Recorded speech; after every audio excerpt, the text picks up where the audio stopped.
Hello there beautiful, welcome back to my channel. How are you doing today? Welcome to another Should You Pull video for Dissidia Final Fantasy Opera Omnia.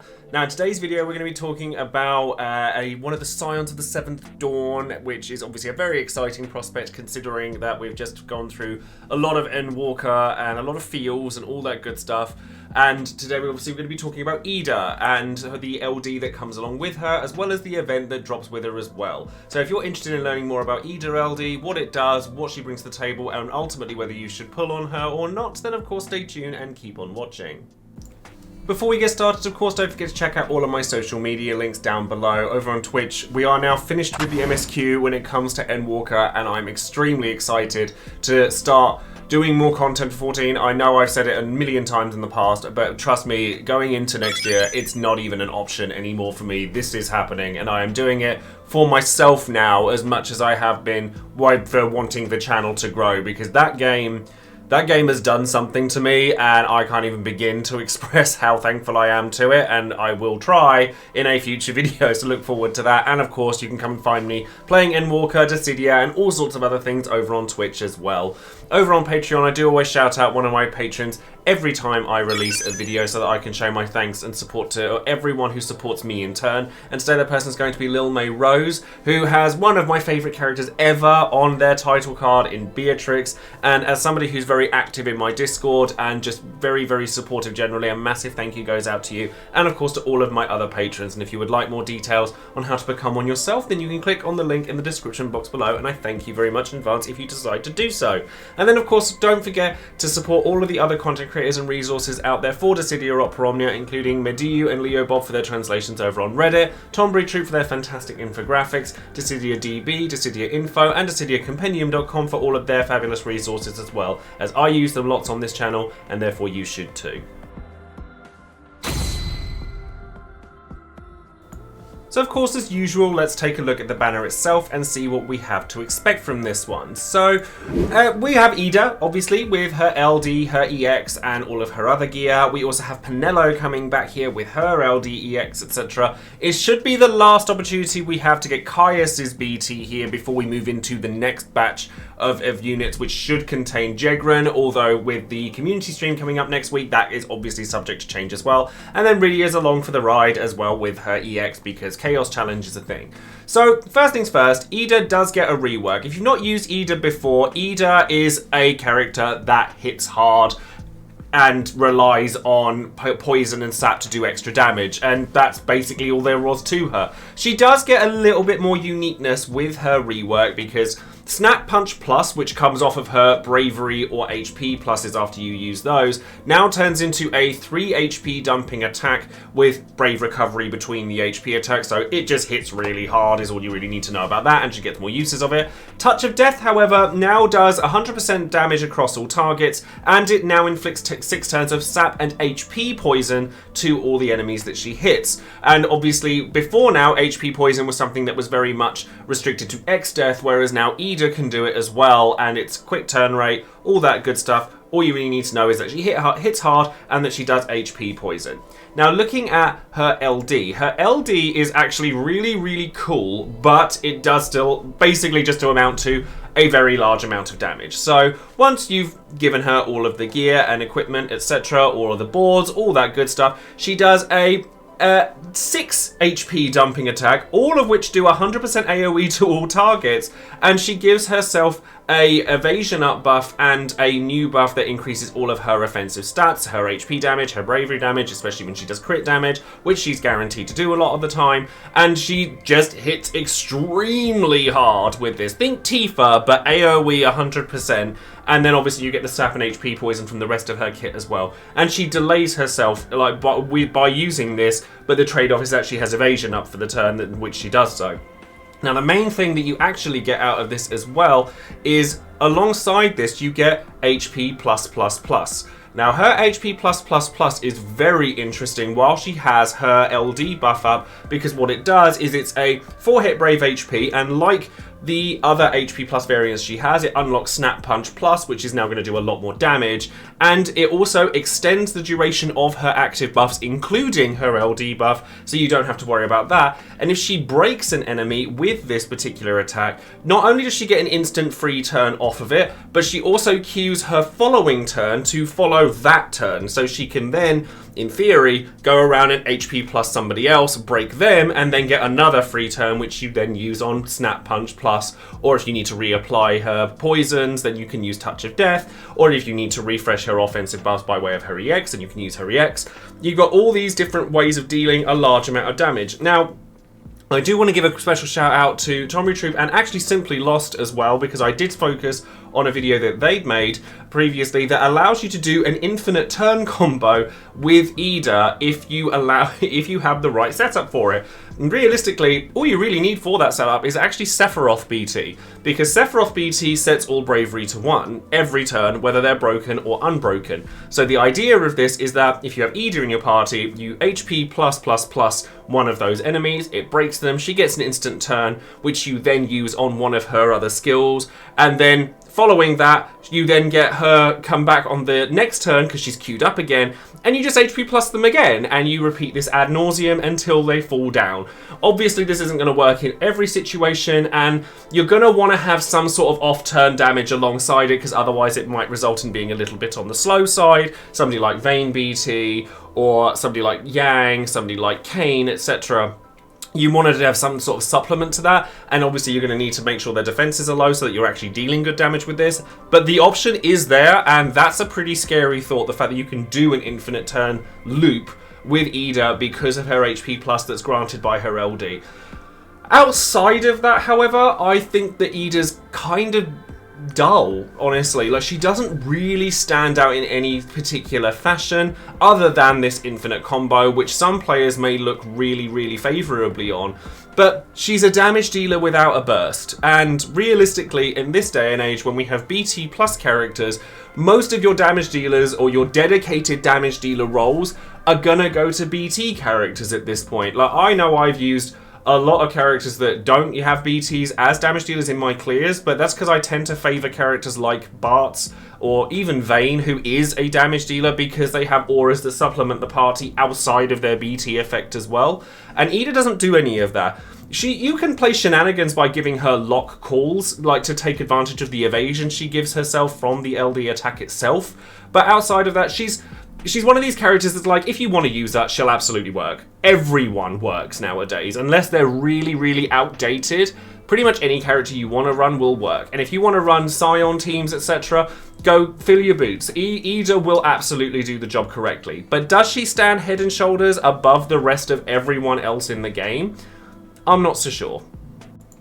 Call ability wise, realistically, you're not going to be using Yda for her call abilities. They're very plain, and Snap Punch is just a damage dealing attack that happens to give you some attack and some max bravery by using the call ability. It's not a small amount, but it's not great either. And then Six-Sided Star, which is obviously her LD attack, is just a really hard hitting move, which is fine. Like, I guess you could use that in the same way you've used Tifa in the past, but if you've already used Tifa, then you probably don't need to be using Yda. But if you like her, then yeah, you could use it for raw damage, but it doesn't provide anything outside of that. There's no, like, extended call ability, there's no extended effect that comes from it, there's no debuff, really, that, like, you can really benefit from it. Like, you get little bits and pieces, but nothing crazy. And then in terms of her armor, shocking absolutely nobody. She has attack keystone, and she increases her brave damage cap and her max brave cap, like singularly. Her brave cap being the predominant one is probably better, purely, or her brave damage cap, purely on the back of the fact that most of her attacks do a large number of HP dumps. So Snap Punch Plus, for example, her EX has 2 HP dumps in it as well, and then her LD obviously has tons. Touch of Death is the only one that doesn't, and then with her HP+++, then you're going to be comboing that into Snap Punch or EX, etc. anyway. So having Brave Plus is going to help her quite a lot. Like I said, Yda does a lot of damage, and if I were to get her, like, quickly, easy, I know there's a free pull on this one again, then I'd be really happy about it, because FF14, Scion, no need I say more. But other than that, I think that she's a perfectly skippable character on the back of the fact that she is a damage dealer. And we have a lot of those, and a lot of them have BTs, and she does not.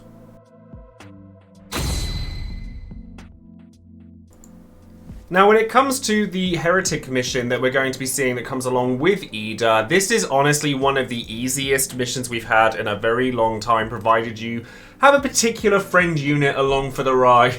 And honestly, Lufenia pluses are just going to get easier from here on out, just because of the power creep of characters that we have going forward. So really, as long as you're covering the Lufenia orb, you can realistically bring whoever you want. Now, what you're supposed to do against the Swarmfly here, which was a throwback to Renoa's event back in the day, you're supposed to allow the enemy to take turns so that they take bravery damage from a debuff or HP damage from a debuff, obviously meaning to come from Yda.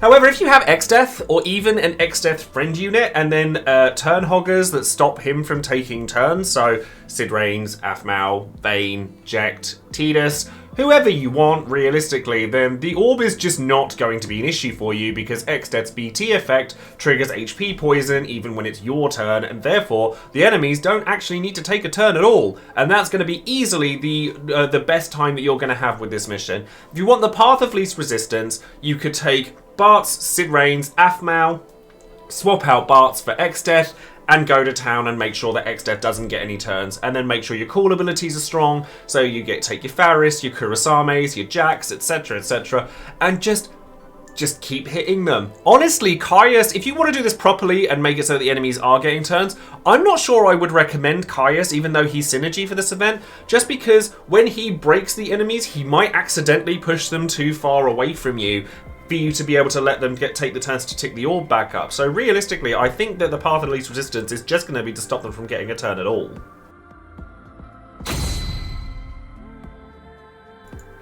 So then, of course, we have Would You Pull, the section of the video where you, the viewer, get your chance to let your voice be heard and let everyone know whether you would or wouldn't pull on any given banner and why that might be the case.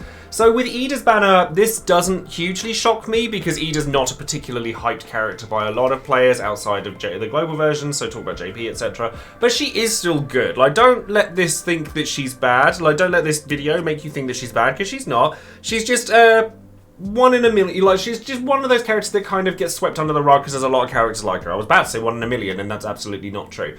But going into the numbers, 0% of my patrons, big thank you to all of you as always for casting your comments and votes, are saying that they're going to use gems here. 32% of people said they're going to use 100 or more tickets, 25% of people said they're going to use less than 100 tickets, and 43% of people said that they weren't going to use anything on this banner. And I am very much in the latter camp, I think, especially after Lena cleared out quite so many of my resources, and I'd like to keep some aside for when Fran comes out. I'd really like to have her LD. I wouldn't mind getting Snow's LD before, like, just so that I can experiment with Snow before his BT comes around.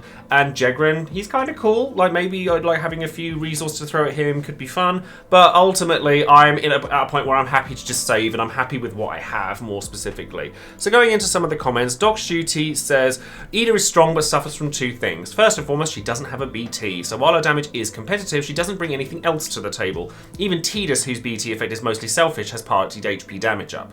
Her claim to fame is HP poison. Well, we have another character who does that better, ExDeath, and another character from the same game in Alphino who does it way better down the line. She has some quirks like pairing her up with Sephiroth or putting a lock call on her to dodge after LD uses, and if you want to make her work, you absolutely can, but even on her own event, you can pretty comfortably skip her just by having an ExDeath friend or basic call. And yeah, this was everything that I was saying earlier. Like, she does well at what she does, but she just gets kind of circumvented by a lot of other characters, even in her own main niche, which isn't even related to her LD, which is HP poison by ExDeath, who does it without them having to take turns. So she kind of just sits in this weird position of, well, players may want her, but I don't think anybody needs her. Saeed Iskali says, I'll likely toss whatever tickets that are earned from the event at the banner. The main reason for pulling on the banner, however, is for Caius. Although the chance of pulling the BT is minuscule, it's not zero. If I pull Yda's LD, meh, the event can probably be managed by ExDeath, BT and Call. I'm saving for Jegrin, Fran and Snow. So yeah, the same again. Like, no further additions to the comments on that one. Pale Raider says, I'm going to have to skip here. While Yda has served me well in the past, no new LD helps her hit like an absolute freight train, there simply isn't enough to make me spend any resources. The next 2 months are going to be full of high-profile banners, not to mention the global anniversary on the horizon. Yda is fun to play on all accounts, and HP Poison's only been done by ExDeath until now. However, in there also lies the drawback. There's a reason HP Poison isn't common, because it simply isn't viable as the myriad of other strategies we have all used up until this point. Of course, like everything in OO, you can make it work with enough elbow grease, but is she worth breaking into resources willy-nilly nearly this close to C90. If you have a plan for her, or if she's a favourite, sure. Otherwise, no. Could not have said it better myself. Absolutely 100% with everything that you've said here. And then finally, Doma Dragoon says Yda has a nice fine niche pairing with Sephiroth and does improve a lot with the rework, but she unfortunately falls into that want, don't need camp. I'll toss about 50 tickets and hope for the best. So realistically, I think whether you pull on her or not is going to come down to entirely whether you enjoy the idea of the Sephiroth cheese or not.